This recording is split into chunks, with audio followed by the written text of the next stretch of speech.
तलागंग मुसाफिर बस 100 फीट गहरी खाई में जा गिरी।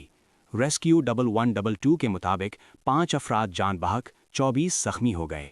रेस्क्यू 1122 ज़राए के मुताबिक तलागंग के इलाका ढोक पठान के मकाम पर एक मुसाफिर बस इस्लामाबाद से कराची जाते हुए ढोक पठान के करीब मोड़ काटते हुए तकरीबन 100 फीट गहरी खाई में जा गिरी है, जिसके नतीजे में मुताद्दद मुसाफिर जख्मी हो गए। इत्तला मिलते ही rescue command and control room Chakwal ने फौरी कार्रवाई करते हुए करीबी सब स्टेशन तलागंग से इमरजेंसी रिस्पांस यूनिट्स रवाना की, जबकि मजीद एक एम्बुलेंस सर्विस लावा से और सेंट्रल स्टेशन चकवाल से इजाफी एम्बुलेंसेज और रेस्क्यू व्हीकल जाए हादसा पर भेज दी गईं।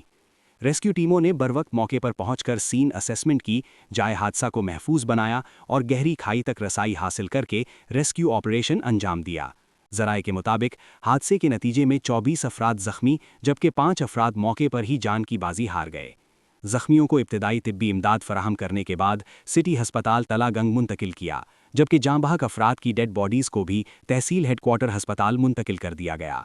इब्तदाई इत्तलात के मुताबिक हादसा सी पैक और मोटरवे की बंदिश के बायस ड्राइवर के जीटी रोड इख्तियार करने और रास्ते से नावाकिफियत के सबब पेश आया, जहां मोड़ का दुरुस्त अंदाज़ा न होने की वजह से बस गहरी खाई में जा गिरी।